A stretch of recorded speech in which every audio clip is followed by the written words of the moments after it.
My dear students and parents, this is Daniel and welcome back to our channel. NEET UG examination முடிச்சதுக்கப்புறம் ஒவ்வொரு மாநிலங்களும் நமக்கு ஆந்திராவில் கர்நாடகாவில் இந்த மாதிரி ஒவ்வொரு ஸ்டேட்லையும் அந்த ஸ்டேட் வைஸ் மாணவர்கள் எப்படி பெர்ஃபார்ம் பண்ணியிருக்கிறாங்க அப்படிங்கிற என்டிஏன்லேருந்து வாங்கின அந்த டேட்டாவை வந்து ஒவ்வொரு ஸ்டேட்டும் ரிலீஸ் பண்ணிட்டே வராங்க. அந்த வரிசையில் இன்னைக்கு நமக்கு தெலுங்கானாவுடைய ரேங்க் டீடைல்ஸ் அப்படிங்கிறது ரிலீஸ் ஆயிருக்கு. அதாவது நீட் எக்ஸாம் எழுதும்போது அவங்க தங்களுடைய சொந்த மாநிலமாக தெலுங்கானாவை மையப்படுத்தின மாணவர்களுடைய ஓவரால் டேட்டாவை கொடுத்துருக்குறாங்க. ஸோ இதில் எத்தனை பேர் இருக்கிறாங்க அப்படிங்கிறது எல்லாத்தையும் தெளிவாக பார்க்கலாம். ப்ளஸ் ஆந்திராவில், கர்நாடகாவில், தெலுங்கானாவில் எத்தனை மாணவர்கள் 500 மதிப்பெண்களுக்கு மேலே, 550க்கு மேலே எவ்வளோ பேர் இருக்கிறாங்க, 400லேருந்து 500க்குள்ள எவ்வளோ பேர் இருக்கிறாங்க, இந்த மாதிரி நிறைய விஷயங்களை அனலைஸ் பண்ண போகிறோம். இந்த வீடியோ கண்டிப்பாக உங்களுக்கு ஒரு ஐ ஓப்பனிங் வீடியோவாக இருக்கும். இது வரைக்கும் நீங்கள் நம்ம சேனலை சப்ஸ்கிரைப் பண்ணாமல் இருந்தீங்க அப்படின்னா மறக்காமல் சேனலை சப்ஸ்கிரைப் பண்ணி வச்சுக்கோங்க. அண்ட் கூடவே நோட்டிஃபிகேஷன் ஐக்கானையும் ஆன் பண்ணி வச்சுக்கோங்க. ஒருவேளை 2026 ஆண்டுக்கு நீங்கள் ப்ரிப்பேர் பண்ணலான்ற மைண்ட் செட்டில் இருக்கீங்க அப்படின்னா ஸ்க்ரீனில் ஸ்க்ரோலிங்கில் போகிற நம்பருக்கு நீங்கள் கால் பண்ணலாம். மிஸ்பா அகாடமியினுடைய நீட் 2026 ரிப்பீட்டர்ஸ் பேட்ச்னுடைய அட்மிஷன்ஸ் அப்படிங்கிறது போயிட்டு இருக்கு. நீங்கள் நம்ம கூட ஜாயின் பண்ணலாம். அடுத்த வருஷம் இந்த வருஷம் வாங்கின மார்க்கை விட கண்டிப்பாக அவங்களுடைய மார்க்கை பூஸ்ட் பண்ண முடியும். ஸோ ஃபர்ஸ்ட் திங் நம்ம பார்க்க போகிறது வந்து ஆந்திரா மெடிக்கல் காலேஜஸில், கவர்மெண்ட் மெடிக்கல் காலேஜஸ் ஆந்திராவில் உள்ள மாணவர்களுடைய பெர்ஃபார்மன்ஸ் எப்படி இருந்துச்சு அப்படிங்கிறத கடந்த வீடியோவில் நம்ம போட்டிருந்தோம். அண்ட் இது கர்நாடகாவுடைய பெர்ஃபார்மன்ஸ். ஆந்திராலையும் சரி கர்நாடகாலையும் சரி 650 மதிப்பெண்களுக்கு மேலே வாங்கின மாணவர்களுடைய எண்ணிக்கை சமமாகத்தான் இருந்தது. ஆனால் அதுக்கப்புறம் கர்நாடகா வந்து கொஞ்சம் பெர்ஃபார்மன்ஸ் ஜாஸ்தியாக இருந்துச்சு. ஏன்னா ஓவரால் கேண்டிடேட்ஸுடைய கவுண்ட் கர்நாடகாவில் ஜாஸ்தி, ஆந்திராவில் கம்மி, தெலுங்கானாலையும் கம்மி தான். ஏன் அப்படின்னா இதுக்கு முன்னாடி வரைக்கும் கடந்த சில வருடங்களுக்கு முன்பதாக வரைக்கும் ஆந்திரா அண்ட் தெலுங்கானா ஒரே மாநிலமா இருந்துச்சு. அப்போ எப்போ அது ரெண்டா பிரிஞ்சதோ அதுல இருந்து மாணவர்களுடைய கவுண்ட் அப்படிங்கிறது தெலுங்கானால கொஞ்சம் பேர், ஆந்திரால கொஞ்சம் பேர்னு சொல்லி ஸ்பிளிட் ஆகுறாங்க. இதான் அங்க உள்ள ரீசன். இப்போ தெலுங்கானால பார்த்தலாம். தெலுங்கானால 650 மதிப்பெண்களுக்கு மேல இருக்கக்கூடிய மாணவர்களுடைய எண்ணிக்கை அப்படிங்கிறது பாத்தீங்கன்னா 4 பேர். சரிங்களா? மற்ற 2 ஸ்டேட்லயுமே, ஆந்திராலையும் சரி தெலுங்கானாலையும் சரி 5 பேர், இங்க 4 பேர் இருக்கிறாங்க. Which is a very good number comparing the count. Overall கவுண்டை கம்பேர் பண்ணும்போது 600 மார்க்குக்கு மேல 60 பேர் இருக்கிறாங்க தெலுங்கானால. சரிங்களா? 60 பேர் இருக்கிறாங்க. 580க்கு மேல 127 பேர் இருக்கிறாங்க. 550 மார்க்குக்கு மேல 268 பேர் இருக்கிறாங்க. 500 மார்க்குக்கு மேல 745 மாணவர்கள் தான் இருக்கிறாங்க. ஸோ இந்த இடத்துல தான் கவுண்ட் ரொம்பவே குறைஞ்சிருக்கு தெலுங்கானாவை பொறுத்த வரைக்கும். ஸோ பொதுவா ஆந்திரா, தெலுங்கானா இந்த 2 ஸ்டேட்னுடைய ஓவரால் கம்பேரிசனை தான் நம்ம வந்து தமிழக மாணவர்களுடைய இதை வந்து பார்க்க முடியும். ஸோ இப்போதைக்கு தெலுங்கானாலையும் ஆந்திராலையும் கவுண்ட்டுங்கிறது கர்நாடகாவுக்கு கொஞ்சம் ஈக்குவலா வந்திருக்கு. இதுதான் இப்போதைக்கு இருக்கிற முக்கியமான விஷயம். ஸோ அந்த 2 ஸ்டேட்டையும் கம்பேர் பண்ணி கர்நாடகாவோட கம்பேர் பண்ணி பார்க்கும்போது இவங்க 2 பேரும் மோர் ஆர் லெஸ் சிமிலரா தான் இருக்கிறாங்க. ஏன்னா இங்க 550 மார்க்குக்கு மேல பாருங்க 442 பேர் இருக்கிறாங்க. இந்த இடத்துல 268 பேர் இருக்கிறாங்க. ரெண்டையும் ஆட் பண்ணும்போது approximately it comes equal to Karnataka. அதே தான் எல்லா இடத்துலையுமே பொருந்தது. இங்க 2800 பேர் இருக்கிறாங்க 480க்கு மேல ஆந்திரால. தெலுங்கானால 1099 பேர் இருக்கிறாங்க. கூட்டி பார்க்கும்போது இங்க 2800, இங்க ஒரு 1900, 1099 அப்படிங்கும்போது நமக்கு அரௌண்ட் 4000 அப்படிங்கிறது வருது. இங்க 4473 கேண்டிடேட்ஸ் இருக்கிறாங்க. ஸோ இந்த ரெண்டையும் ஆட் பண்ணி பார்த்தோம் அப்படின்னாலும் நமக்கு ஒரு 6700 கிட்ட போகுது. இங்க வந்து 7300 அப்படிங்கிறது இருக்கு. ஸோ 400 பிளஸ் தெலுங்கானால 4963 பேர் இருக்கிறாங்க. 350 மார்க்குக்கு மேல 9781 மாணவர்கள் இருக்கிறாங்க. 300 மார்க்குக்கு மேல 15613 பேர்.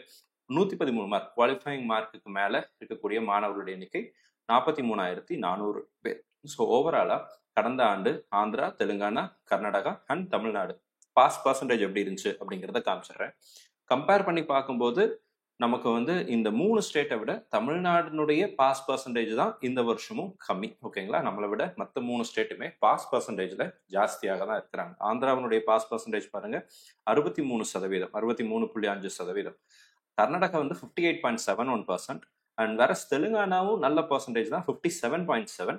அண்ட் தமிழ்நாடுல வந்து 1% கம்மி 56.13. இந்த வருஷம் 2025 ஆண்டுக்குரிய ஓவரால் பாஸ் பர்சன்டேஜ் ஆஃப் நீட்ல எவ்வளவு பேர் ரெஜிஸ்டர் பண்ணாங்க, எவ்வளவு பேர் அப்பியர் ஆனதுல எவ்வளவு பேர் குவாலிஃபை ஆயிருக்கிறாங்க. இதுல முக்கியமா ஒரு விஷயத்த பார்க்கணும். தெலுங்கானால 72,094 பேர் ரெஜிஸ்டர் பண்ணியிருக்கிறாங்க. அப்பியர் ஆனது பாத்தீங்கன்னா 72,059 பேர். ஆப்சன்டீஸ் ரொம்ப ரொம்ப ரொம்ப ரொம்ப கம்மி. ரொம்ப சின்சியரான செலக்டிவான கேண்டிடேட்ஸ் மட்டும்தான் நீட்டுக்கு ரெஜிஸ்டர் பண்ணாங்க. அவங்க எல்லாம் majority of the candidates, very few candidates தவிர மற்ற எல்லாருமே என்ன பண்ணிட்டாங்கன்னா அப்பியர் ஆயிட்டாங்க.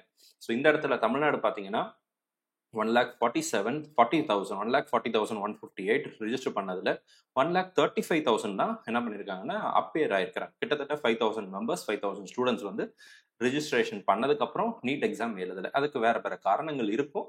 ஆனா இந்த காரணங்கள் தெலுங்கானால இல்ல. அவங்க எல்லாருமே எக்ஸாமை சின்சியரா எழுதுனாங்க அப்படிங்கிறத பாக்குறோம். அண்ட் 2024லயும் இதே சினாரியோ தான். நமக்கு வந்து கம்பேரிட்டிவ்லி தமிழ்நாடு தான் இந்த மற்ற 3 மாநிலங்களை விட பாஸ் பர்சன்டேஜ்ல குறைவாக இருந்திருக்கு கடந்த வருஷத்துலையும். 2024 தமிழ்நாடு 58.83%, வேற தெலுங்கானா பார்த்தீங்கன்னா 60.8%, கர்நாடகா 59.19% அண்ட் ஆந்திரா 67.4%.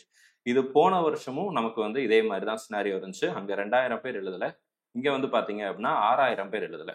போன வருஷம் 79,000 பேர் ரிஜிஸ்டர் பண்ணாங்க கர்நாடகால. தெலுங்கானால 77,848 பேர் என்ன பண்ணிட்டாங்க அப்படின்னா எழுதிட்டாங்க. இந்த இடத்துல 1,58,000 ரிஜிஸ்டர் பண்ணதுல 1,52,900, 1,53,000 கிட்டத்தட்ட ஒரு 5,000 ஸ்டூடெண்ட்ஸ் வந்து எழுதலை அப்படிங்கிறத பாக்குறோம். ஸோ இது இப்போதைக்கு தமிழ்நாடை வச்சு நம்ம அதர் ஸ்டேட்டை வச்சு கம்பேர் பண்றோம். இதே மாதிரியான ஒரு லிஸ்டாவது தமிழ்நாட்டில இருந்து ரிலீஸ் பண்ணாங்க அப்படின்னா அட்லீஸ்ட் நமக்கு வந்து இவ்வளவு பேருக்கு மேல இவ்வளவு பேர் இருக்கிறாங்க அப்படிங்கிறது தெரியும். இப்போ தெலுங்கானா ரிலீஸ் பண்ணதும் it is not the final rank list. அது ஃபைனல் ரேங்க் லிஸ்ட் கிடையாது. இதுக்கப்புறம் தான் அவங்க வந்து கவுன்சிலிங் ப்ராசஸுக்குரிய ரிஜிஸ்ட்ரேஷன் நோட்டிஃபிகேஷன்லாம் கொடுப்பாங்க. அண்ட் அதுல ரெஜிஸ்டர் பண்ணதை வச்சுதான் மெரிட் லிஸ்ட் அப்படிங்கிறது, ஃபைனல் மெரிட் லிஸ்ட் அப்படிங்கிறது ரிலீஸ் பண்ணுவாங்க. இது என்டிஏ கிட்ட இருந்து வாங்கின டேட்டாவை பேஸ் பண்ணி அவங்க ரிலீஸ் பண்ணியிருக்கிற ஒரு தரவுன்னு வச்சுக்கோங்களேன். இந்த டேட்டாவை வச்சுக்கிட்டு நமக்கு அந்த ஸ்டேட்ல எவ்வளவு பேர் எத்தனை மார்க்குக்கு மேல இருக்காங்க அப்படிங்கிறத ஐடென்டிஃபை பண்றதுக்கும், அங்க உள்ள மெடிக்கல் காலேஜஸ்னுடைய previous year cut off marks எல்லாம் வச்சு அந்த ஸ்டேட்னுடைய கவர்மெண்ட் கோட்டாக்கு, கவர்மெண்ட் காலேஜஸ்க்கு என்ன கட் ஆஃப் மார்க் வரும் அப்படிங்கிறத அனலைஸ் பண்றதுக்கு இந்த டேட்டா கண்டிப்பா உதவும்.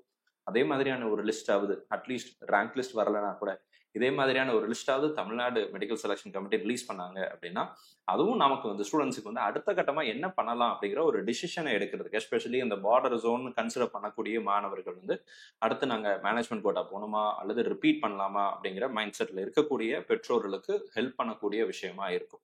ஏன்னா இன்ஜினியரிங் கவுன்சிலிங் ஒரு பக்கம் போயிட்டு இருக்கு. இப்ப நிறைய பசங்களுக்கு பிரச்சனை, சார் இன்ஜினியரிங்ல சீட் எடுத்துட்டு இங்க வர முடியுமா, அல்லது நான் வேற கோர்ஸ் ஜாயின் பண்ணணுமா, அல்லது நான் மெடிக்கலுக்கு எனக்கு கண்டிப்பா சீட்டு கிடைச்சிருமா கிடைக்காதா, இந்த மாதிரி பல்வேறு குழப்பங்களோட தான் இருக்கிறாங்க. ஸோ இதுக்கு எல்லாத்துக்கும் மெடிக்கல் செலக்ஷன் கமிட்டி நினைச்சாங்க அப்படின்னா ஒரு டிராஃப்ட் லிஸ்ட், இதே மாதிரியான ஒரு என்டிஏனுடைய ரேங்க் லிஸ்ட்டை வந்து ரிலீஸ் பண்ணாங்க அப்படின்னா அதை பேஸ் பண்ணி ஒரு டிசிஷன் எடுக்கிறதுக்கு அது ஹெல்ப்ஃபுல்லா இருக்கும்னு நான் நினைக்கிறேன். நீங்க என்ன நினைக்கிறீங்க அப்படிங்கிறத கமெண்ட் செக்ஷன்ல போடுங்க. அடுத்தடுத்து வேற ஏதாவது முக்கியமான அப்டேட் வந்துச்சு அப்படின்னா அதையும் நம்மளுடைய வீடியோல பதிவு செய்வோம். ஸோ இது வரைக்கும் நீங்க நம்ம சேனலை சப்ஸ்கிரைப் பண்ணல அப்படின்னா மறக்காம சேனலை சப்ஸ்கிரைப் பண்ணி வச்சுக்கோங்க. இந்த வீடியோ உங்களுக்கு பிடிச்சிருந்துச்சு அப்படின்னா மறக்காம வீடியோ லைக் பண்ணிடுங்க. All the very best and thank you so much.